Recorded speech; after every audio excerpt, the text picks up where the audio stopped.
Na-imagine mo na ba kung paano nag-umpisa ang malawakang pag-uusap ng tao sa iba't ibang panig ng mundo gamit lang ang isang salita? Noong 1971, isang Amerikanong inhinyero na si Ray Tomlinson ang gumawa ng makasaysayang hakbang.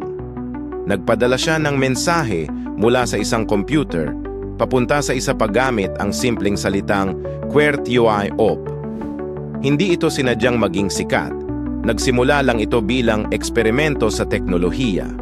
Pero dahil dito, naputol ang hadlang ng distansya at naipakita na posible pala ang magpadala ng mensahe na kayang basahin ng iba sa malalayong lugar.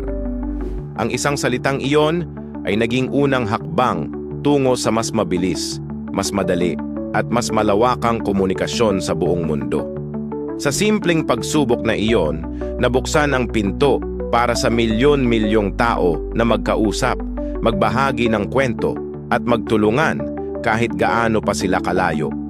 Isang salita lang, pero nagbukas ito ng napakaraming posibilidad sa mundo ng komunikasyon. Ganyan kalakas ang epekto ng isang simpleng ideya na nag-umpisa sa isang maliit na hakbang, ngunit nagdulot ng malaking pagbabago sa paraan ng pakikipag-ugnayan ng tao.